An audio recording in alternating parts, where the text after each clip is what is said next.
Hello everyone, welcome to allrounder siblings. आज हम पढ़ेंगे chapter number 3 physics ICSE board class 8 force and pressure. क्या पढ़ेंगे हम? फोर्स एंड प्रेशर पढ़ेंगे। 2 चैप्टर्स हमारे ऑलरेडी कंप्लीट हो चुके हैं, तो आज हमें ये चैप्टर स्टार्ट करना है। इस चैप्टर में हम क्या क्या पढ़ेंगे? मोमेंट्स के बारे में पढ़ेंगे। मोमेंट्स क्या होते हैं? ये वो वाला मोमेंट्स नहीं है जो हम बोलते हैं हमारे हैप्पी मोमेंट्स वाला, वो नहीं है। इसे ये आपके turning effects of force. Force में के टर्निंग इफेक्ट्स क्या होते हैं? Pressure, application of pressure in daily life, liquid pressure क्या होता है, यूनिट्स क्या होती हैं प्रेशर की, pressure exerted by gases, balancing moments, atmosphere और एयर प्रेशर या फिर मीजरिंग प्रेशर। आप ये सभी टॉपिक्स हम इस चैप्टर में कवर करने वाले हैं। तो बिना देर किए चलिए चैप्टर को स्टार्ट करते हैं। वीडियो को लाइक कीजिएगा, शेयर कीजिएगा और चैनल को सब्सक्राइब करना ना भूलें। So let's start the chapter. Every day we utilize the turning effect of forces that is moment. हर दिन हम यूज़ करते हैं, यूटिलाइज करते हैं टर्निंग इफेक्ट ऑफ फोर्सेज को हमारे डेली लाइफ में। हम क्या करते हैं? मोमेंट को अप्लाई करते हैं, यूज़ करते हैं। For example when we use devices such as levers, हम जब कोई लीवर्स जैसे डिवाइसेस को यूज़ करते हैं तब हम ये मोमेंट का यूज़ करते हैं। However in some cases, लेकिन क्या होता है कुछ केसेस में we require to prevent the turning effect of forces. लेकिन हमें कभी कभी ज़रूरत पड़ती है कि कुछ केसेस में ये जो टर्निंग इफेक्ट होता है ना फोर्सेस का, इसे प्रिवेंट करना होता है, इसे होने से रोकना होता है। तो इसे कैसे रोकते हैं? By balancing them with an opposing moment. कैसे? जिस प्रेशर से आप वो प्रेशर लग रहा है, जो फोर्स लग रहा है, उसका अपोजिट डालोगे तभी तो वो कैंसिल होगा, तभी तो प्रिवेंट होगा ना। तो ये मोमेंट क्या होता है हम इसी चैप्टर में यही पढ़ने वाले हैं।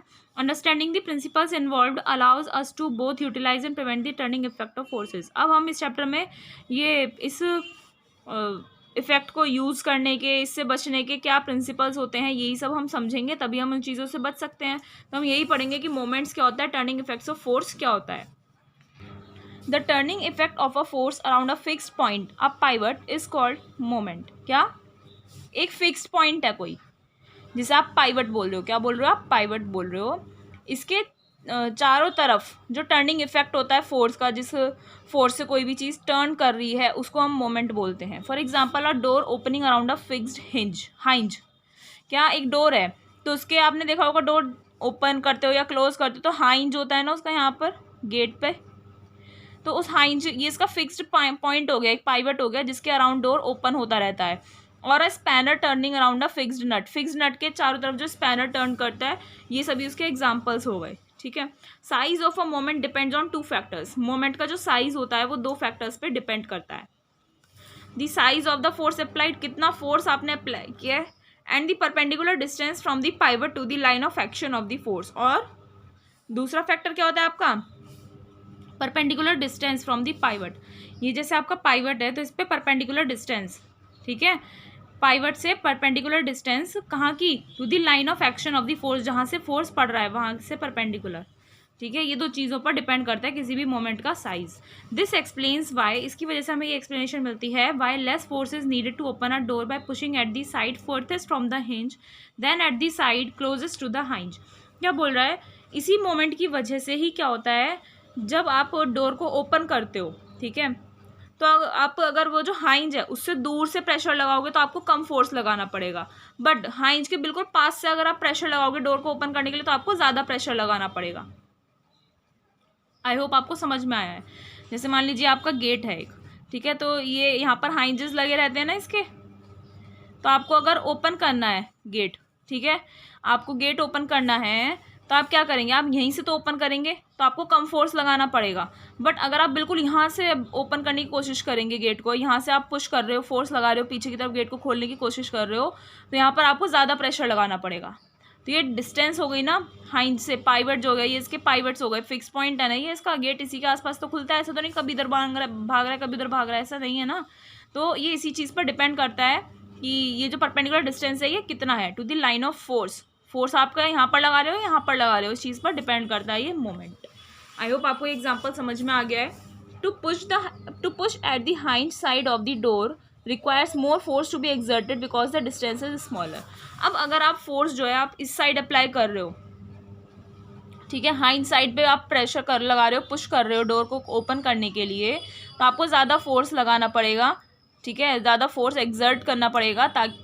क्योंकि डिस्टेंस आपकी यहाँ पर स्मॉल है, ये जो डिस्टेंस है ये कम है, इसलिए आपको ज़्यादा प्रेशर लगाना पड़ेगा। बट प्रेशर में ज़्यादा फोर्स लगाना पड़ेगा। और अगर आप यहाँ से करते हो तो आपको फोर्स कम लगाना पड़ेगा क्योंकि डिस्टेंस भी ज़्यादा हो गया। आई होप आपको समझ में आ गया है। A moment can be calculated using the following equation. Moment को कैलकुलेट करने का ये एक फॉर्मूला है, moment is equals to force into distance.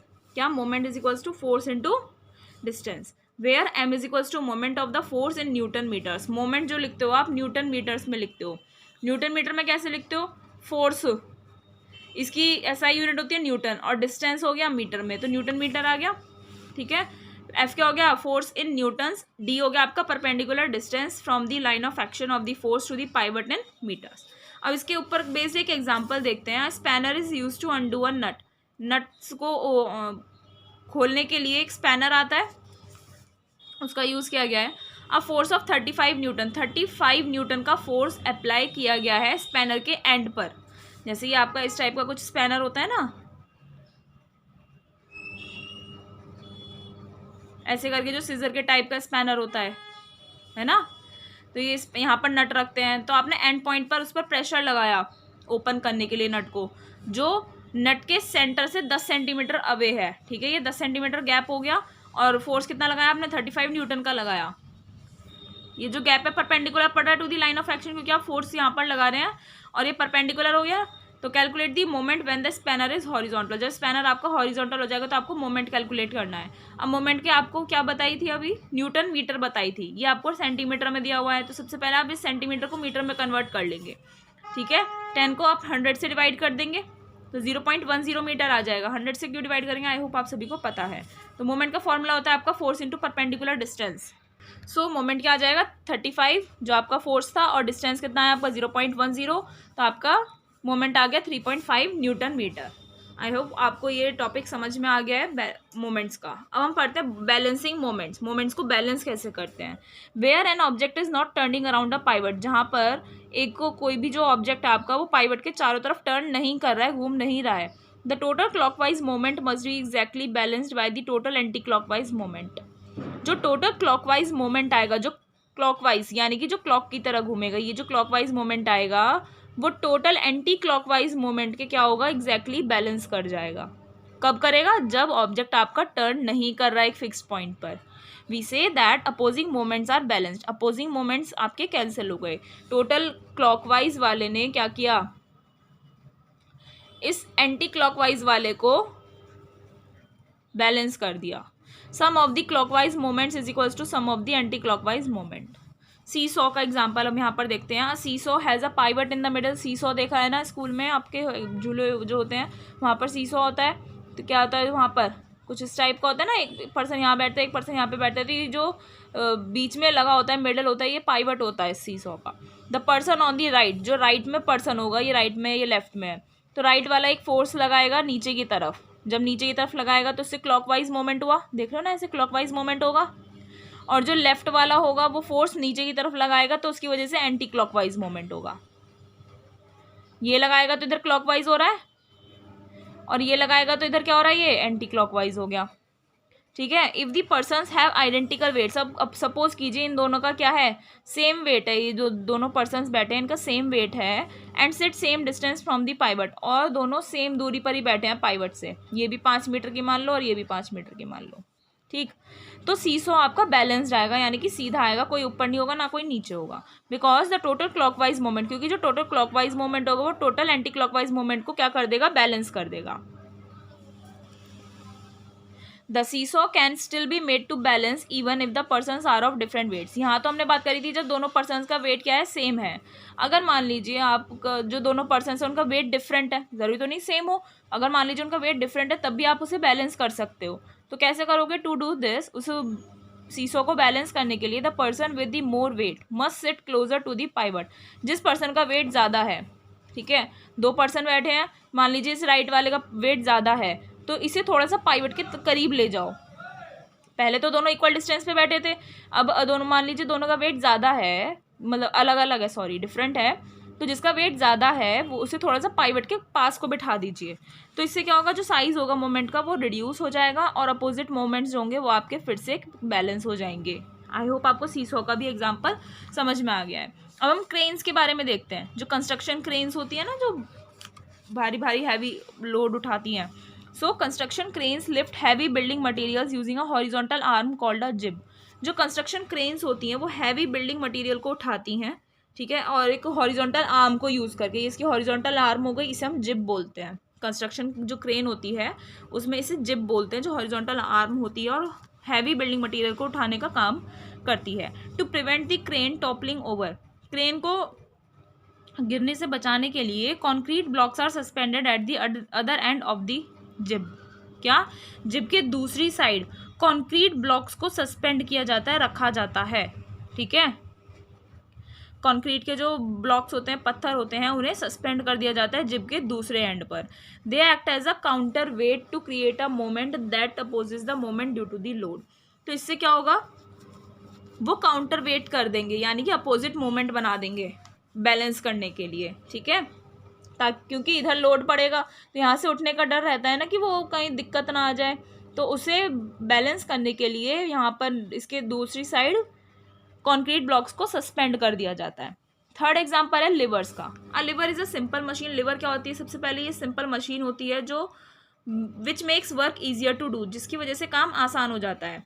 Examples of simple levers include cutting with scissors. Simple levers का अगर हम बात करें तो इसमें आता है आप सीजर से कटिंग करते हो, और lifting the lid on a tin of paint with a screwdriver. Screwdriver से आप जो टिन होता है ना पेंट का, उससे आप उसकी लिड को आप उठाते हो, तो ये सब लिवर के काम करते हैं। इससे क्या होता है, lever reduce the force needed to perform these task. Levers की वजह से इन टास्क को परफॉर्म करने के लिए जो फोर्स की ज़रूरत होती है ना, उसका वो कम ज़रूरत पड़ती है, यानी कि फोर्स हमें कम लगाना पड़ता है फिर इन लिवर्स की हेल्प की वजह से। When someone usage a liver, जब कोई भी पर्सन लिवर को यूज़ करता है, दे एक्सर्ट अ फोर्स, तो वो फोर्स एक्सर्ट करते हैं, यानी कि एफर्ट लगाते हैं पाइवट के around two move an object, ताकि ऑब्जेक्ट जो है वो आपका मूव कर सके। लिवर्स सीसो स्टाइल का लिवर दिखाया हुआ है आपको, इधर एफर्ट लगाएंगे तो लोड जो है वो आपका क्या होगा, उठ जाएगा, और आप इधर क्या करोगे, नीचे की तरफ एफर्ट लगाया ना तो ये ऊपर की तरफ उठ जाएगा, ऐसे दिखा रहा है।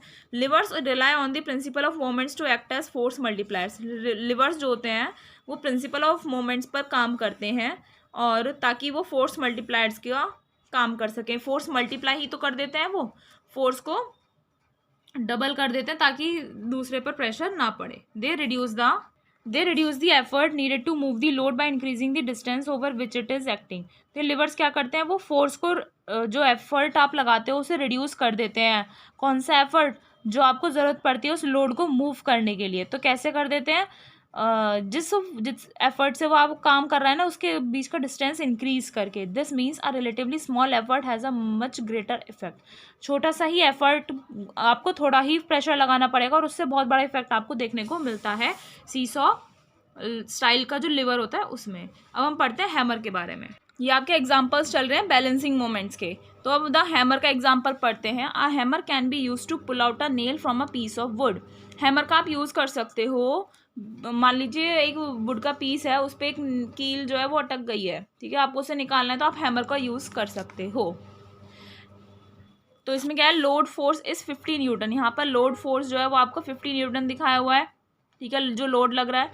And it acts as a perpendicular distance, और ये काम कर रही है कितने परपेंडिकुलर डिस्टेंस पे, ये परपेंडिकुलर डिस्टेंस आपको दिखाया हुआ है ये, ठीक है, कितना है ये परपेंडिकुलर डिस्टेंस आपका, सॉरी ये वाला होता है आपका परपेंडिकुलर डिस्टेंस, ये वाला आएगा ना। लोड हो गया ये 50 न्यूटन का, और जो एफर्ट लग रहा है एफर्ट के परपेंडिकुलर होता है, ये परपेंडिकुलर हो गया, तो ये लोड डिस्टेंस हो गया आपका 0.07 मीटर। तो इसका मोमेंट आ गया 3.5 न्यूटन मीटर आ गया। तो ये तो हो गया लोड फोर्स। एफर्ट फोर्स की बात करें, it acts at a longer perpendicular distance. ये लॉन्ग जो परपेंडिकुलर डिस्टेंस आता है ना उस पर काम करता है, विच इज़ 0.28 मीटर और 4 times the distance of the load force. जो लोड फोर्स होता है ना उसके 4 टाइम्स द डिस्टेंस पर पड़ता है आपका एफर्ट फोर्स, ठीक है।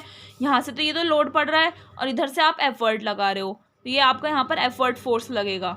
तो ये 0.28 मीटर, ये परपेंडिकुलर डिस्टेंस ज़्यादा हो गया ना, तो ये यहाँ पर अप्लाई हो रहा है, और जिसके रिजल्ट के स्वरूप क्या होगा, the effort needed is 4 times less than the load force. जो एफर्ट चाहिएगा ना वो इससे लोड फोर्स से 4 टाइम्स कम चाहिएगा। दैट मीन्स आप डिवाइड कर सकते हो।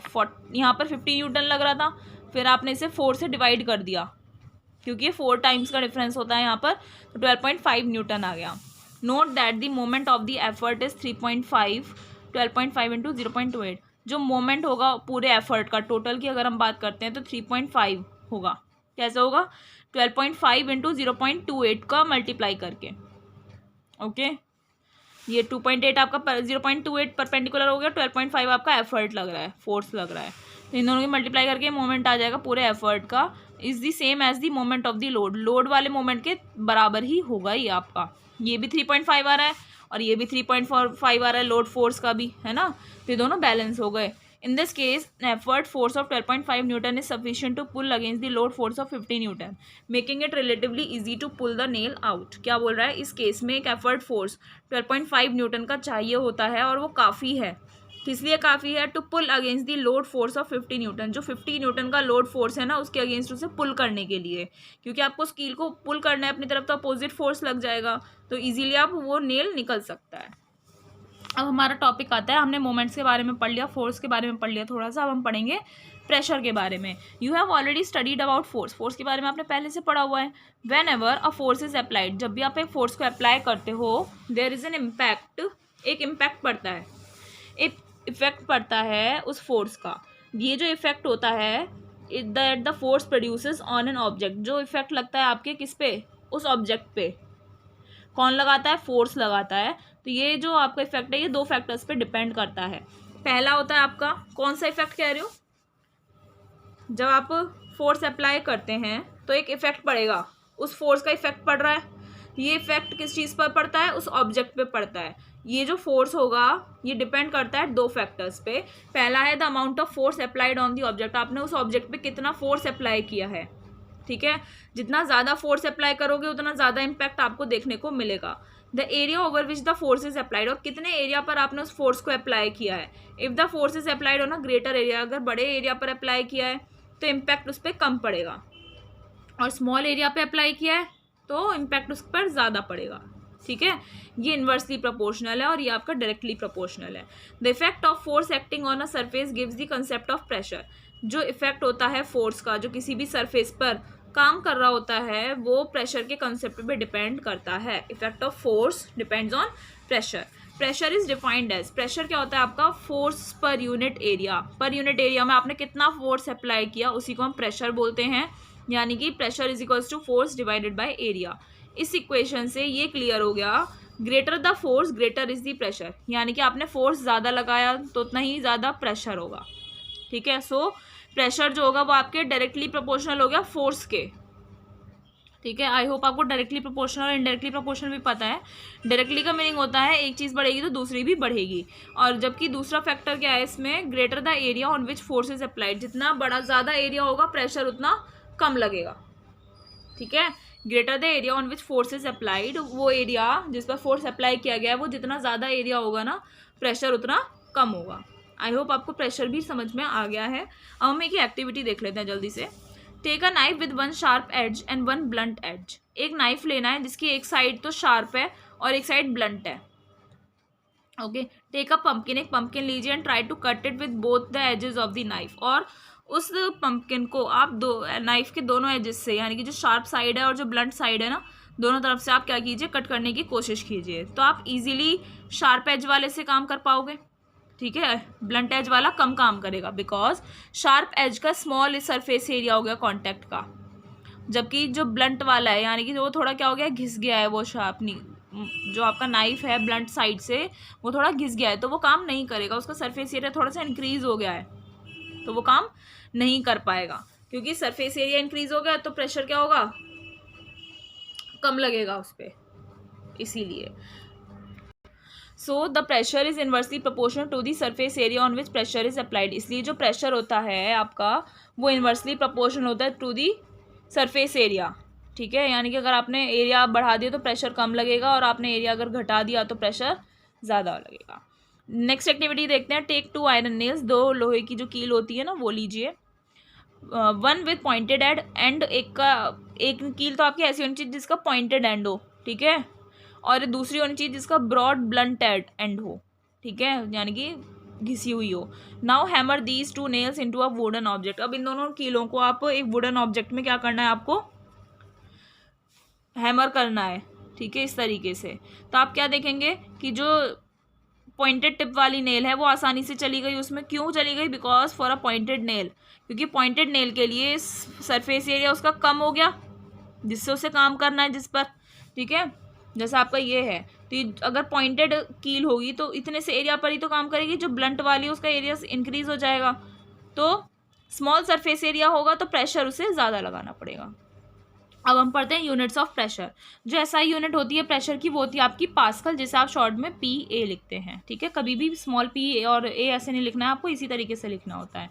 पास्कल क्या होता है? It is the pressure exerted by a force of 1 newton acting over an area of 1 metre square. जो पास्कल होता है ये प्रेशर होता है, कौन सा प्रेशर?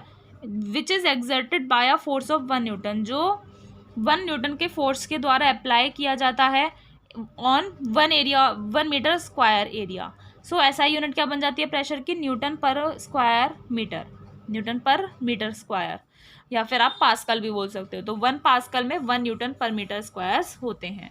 सीजीएस सिस्टम में क्या होता है? यूनिट होती है प्रेशर की आपकी डाइन पर स्क्वायर सेंटीमीटर। क्या होती है सीजीएस सिस्टम में? डाइन पर स्क्वायर सेंटीमीटर। पहले जो आपकी यूनिट्स होती थी ना प्रेशर की, उस प्रेशर की नहीं, जो किसी भी उसकी यूनिट होती थी उसमें 3 सिस्टम आते थे, CGS, MKS और एक और आता था आपका, वो था आपका FPS। कौन सा? FPS। तो ये 3 सिस्टम्स थे, तो इन तीनों को ही रिप्लेस करके आपका SI सिस्टम लाया गया, जो सारे में क्या होता है आपका यूनिवर्सली एक्सेप्टेड है। तो हम वही यूज़ करते हैं, इन तीनों को यूज़ नहीं करते। Some of the important applications of pressure in daily life are mentioned below. Pressure जो हम डेली लाइफ में अप्लाई करते हैं उनके कुछ एप्लीकेशंस आपको यहाँ पर दिए हुए हैं। तो इसकी एप्लीकेशंस हम नेक्स्ट लेक्चर में स्टार्ट करेंगे। पार्ट 2 में ये आगे का चैप्टर हम कंटिन्यू करेंगे, जिसमें हमारा चैप्टर कंप्लीट हो जाएगा। तो प्लीज़ वीडियो को लाइक कीजिए, शेयर कीजिए। आई होप आपको आज का लेक्चर अच्छे से समझ में आ गया है और कोई डाउट नहीं है। अगर आप कुछ डाउट है तो आप हमसे कमेंट सेक्शन में पूछ सकते हैं। और साथ ही हमारा टेलीग्राम चैनल ज़रूर ज्वाइन कीजिए, वहाँ पर भी आपको हिस्ट्री सिविक्स के PDFs अपलोड कर दिए गए हैं, क्वेश्चन आंसर्स के और भी PDFs हैं, वहाँ पर आप जाकर देख सकते हैं। और चैनल ज़रूर ज्वाइन कीजिएगा, बहुत बेनिफिट आपको मिलेगा। मिलते हैं नेक्स्ट लेक्चर में। Thank you.